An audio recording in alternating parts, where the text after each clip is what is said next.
ഷേർഖാൻ്റെയും നുഅ്മാൻ്റെയും കഥയുടെ തുടർച്ച. അവരുടെ യാത്ര 20 ദിവസം നീണ്ടുനിന്നു. 21-ാം നാളിൽ സൈന്യം ഒരു മലയുടെ താഴ്വരയിൽ താവളമടിച്ചു. യോദ്ധാക്കൾ വൃക്ഷനിബിഡമായ താഴ്വരയിൽ അങ്ങിങ്ങായി ചിതറി അപ്രത്യക്ഷരായി. മന്ത്രിയായ ദൻഡാൻ പാളയത്തിൽ വിശ്രമിച്ചു. അദ്ദേഹത്തിൻ്റെ കൂടെ അഫ്രീദൂൻ്റെ ജൂതന്മാരും ഉണ്ടായിരുന്നു. ഷേർഖാൻ തൻ്റെ അംഗരക്ഷകരോട് മന്ത്രിയുടെ പാളയത്തിന് കാവൽ നിൽക്കാൻ കൽപ്പിച്ചു. ഒരു പരിശോധനയ്ക്കായി ഷേർഖാൻ കാട്ടിലേക്ക് കടന്നു. കാരണം ശത്രുരാജ്യത്തിൻ്റെ സമീപത്താണ് തങ്ങളുടെ താവളം. പരിശോധന കഴിഞ്ഞ് ഷേർഖാൻ മടങ്ങി വന്നപ്പോൾ രാത്രിയുടെ അന്ത്യയാമങ്ങൾ കഴിഞ്ഞിരുന്നു. ഭക്ഷണം കഴിഞ്ഞപ്പോൾ ഉറക്കം വന്നു. സൈനിക യാത്രയിൽ ഷേർഖാൻ ഉറങ്ങാറുള്ളത് എപ്പോഴും കുതിരപ്പുറത്താണ്. പതിവ് പോലെ അയാൾ കുതിരപ്പുറത്ത് കയറി ഉറക്കം തുടങ്ങി. കുതിരയെ കെട്ടിയിരുന്നില്ല. അർദ്ധരാത്രിയായപ്പോൾ ഷേർഖാൻ ഉണർത്തപ്പെട്ടു. കുതിര നിലത്ത് കുളമ്പിട്ടടിച്ചും ചുരമാന്തിയും യജമാനനെ ഉണർത്തുകയാണ് ചെയ്തത്. നോക്കിയപ്പോൾ വിജനമായ ഒരു മരക്കൂട്ടത്തിനടിയിലാണ് താനെന്ന് ഷേർഖാന് മനസ്സിലായി. നല്ല നിലാവുണ്ടായിരുന്നു. ആ ഏകാന്തത അയാളെ തെല്ലൊന്ന് ത്രസിപ്പിക്കാതിരുന്നില്ല. ഷേർഖാൻ ദൈവനാമം ഉച്ചരിച്ചു. ഭയം നിശേഷം നീങ്ങുകയും ചെയ്തു. നറുനിലാവ് ആ വനശ്യാമളതയിൽ വെള്ളി പൂശുന്നു. അതൊരു സ്വർഗ ആരാമം പോലെ തോന്നി. ഷേർഖാൻ ആ മായിക ഭംഗിയിൽ മുഴുകിയിരിക്കെ ഒരു മധുരനാദം കേട്ടു. അതിലോലമായ ഒരു ചിരിയുടെ തരംഗങ്ങൾ ചെവികൾ കുളിർപ്പിച്ചു.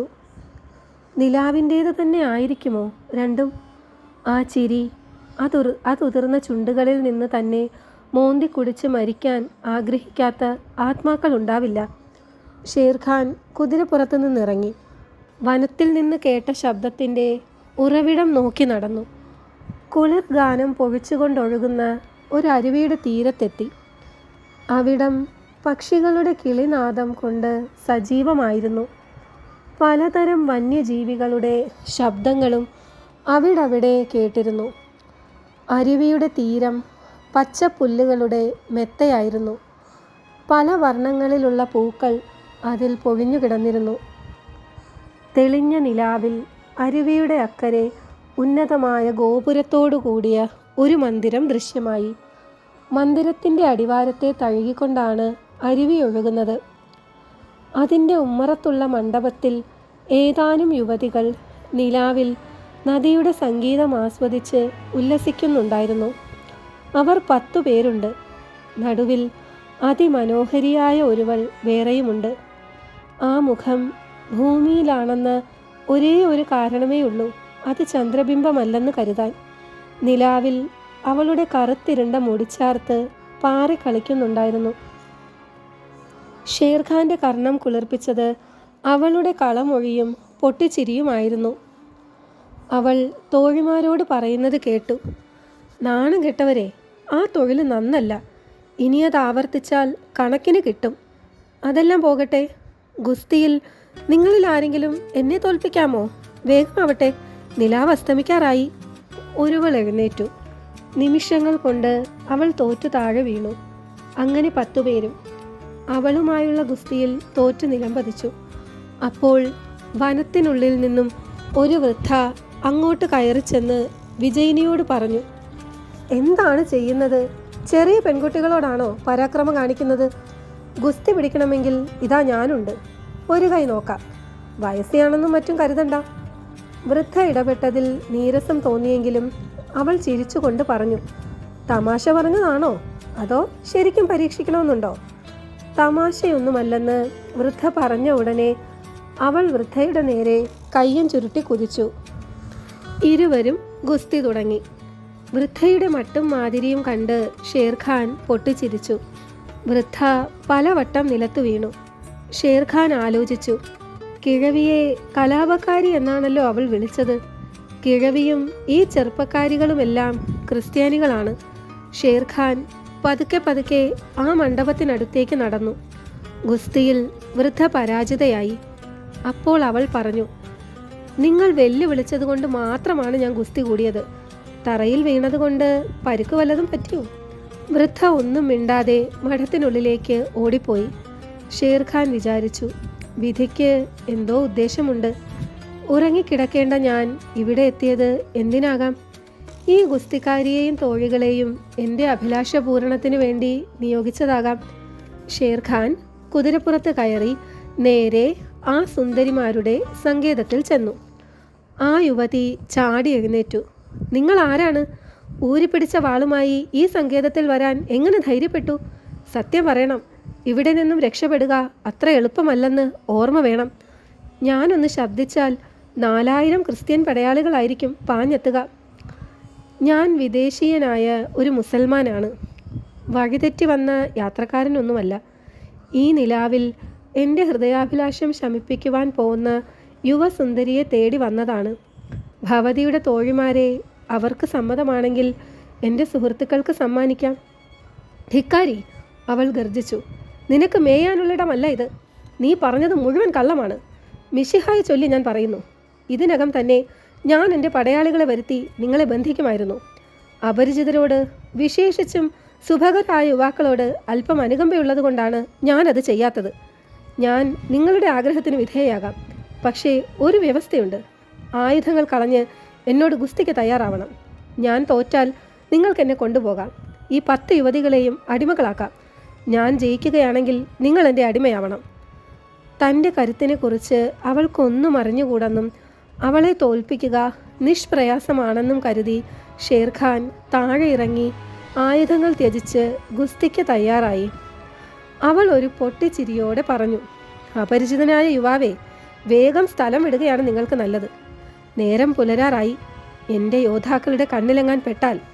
ഇത്രയും പറഞ്ഞ് അവൾ ഗുസ്തിക്കാര്യം ഒന്നും സൂചിപ്പിക്കാതെ മഠത്തിനുള്ളിലേക്ക് നടന്നു. ഷേർഖാൻ വിളിച്ചു പറഞ്ഞു, ഗുസ്തി വേണ്ടെങ്കിൽ വേണ്ടെന്ന് വയ്ക്കാം. ഹേ സുന്ദരി, അപരിചിതനായ എന്നെ ഇവിടെ ഒറ്റയ്ക്ക് വിട്ടു പോവുകയാണോ? അവൾ തിരിഞ്ഞു നിന്ന് പുഞ്ചിരിച്ചു. ഹേ വിദേശി, എന്താണ് വേണ്ടത്? പറയൂ, ചെയ്തു തരാം. നാം കാണുകയും പരസ്പരം സംസാരിക്കുകയും ചെയ്തു. ഭവതിയുടെ ആതിഥ്യം സ്വീകരിക്കാതെ ഞാൻ എങ്ങനെയാണ് മടങ്ങുക? ഞാൻ ഭവതിയുടെ അടിമയാണ്. താങ്കൾ പറഞ്ഞത് ശരിയാണ്. അതിഥിയെ സൽക്കരിക്കാതിരിക്കുന്നത് അപമര്യാദ തന്നെ. താങ്കൾ കുതിരപ്പുറത്ത് കയറി അരുവിയുടെ അങ്ങേക്കരയിൽ കൂടി എന്നെ അനുഗമിച്ചുകൊള്ളൂ. ഇപ്പോൾ മുതൽ താങ്കൾ എൻ്റെ അതിഥിയാണ്. ഷേർഖാൻ അവൾ പറഞ്ഞതനുസരിച്ചു. മറുകരയിലൂടെ കുറേ ദൂരം പോയപ്പോൾ ഒരു ചങ്ങലപ്പാലത്തിനടുത്തെത്തി. മഠത്തിൻ്റെ പ്രവേശന കവാടത്തിനു നേരെയുള്ള ആ പാലം താഴ്ത്തി അവൾ ഷേർഖാനെ ഇക്കരയ്ക്ക് കടത്തി. തോഴിമാരിൽ ഒരുവളെ വിളിച്ച് കുതിരയെ ഏൽപ്പിച്ചു കൊടുത്തു. സൗന്ദര്യ റാണിയായ ഭവതിക്ക് എൻ്റെ കൂടെ ബാഗ്ദാദിലേക്ക് വന്നുകൂടെ? ആ അത്ഭുത നഗരിയിൽ ചെല്ലുമ്പോൾ ഞാൻ ആരാണെന്ന് അറിയാറാകും. പ്രിയപ്പെട്ട ക്രിസ്തു മതക്കാരി, ഭവതി എൻ്റെ കൂടെ വരൂ.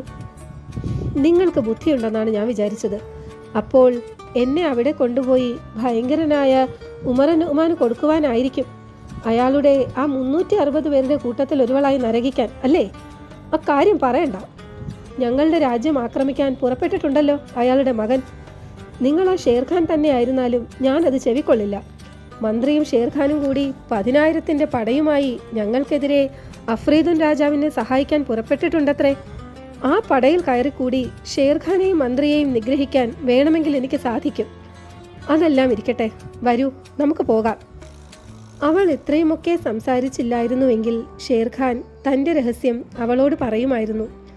അതിഥി മര്യാദയ്ക്ക് പുറമെ അവളുടെ സൗന്ദര്യത്തിൻ്റെ മാന്ത്രിക ശക്തിയും അതിന് പ്രേരിപ്പിക്കുമായിരുന്നു. അവൾ ഷേർഖാനെ മഠത്തിനുള്ളിലേക്ക് നയിച്ചു. വലിയൊരു ഹാളിലേക്കാണ് ചെന്നത്. ഒരറ്റത്ത് വർണ്ണക്കല്ലുകൊണ്ടുള്ള വലിയൊരു കമാനം. മുകളിൽ സ്ഫടിക ദീപങ്ങൾ തൂങ്ങിക്കിടക്കുന്നു. സുഗന്ധമുള്ള മെഴുകുതിരികൾ കത്തിച്ച് അന്തേവാസികളായ യുവതികൾ അവരെ എതിരേറ്റു. തൊട്ടടുത്ത മുറിയിൽ മെത്ത വിരിച്ച പീഠങ്ങൾ ഒരുക്കിയിരുന്നു. നടുവിൽ ഒരു ജലധാരയുണ്ടായിരുന്നു.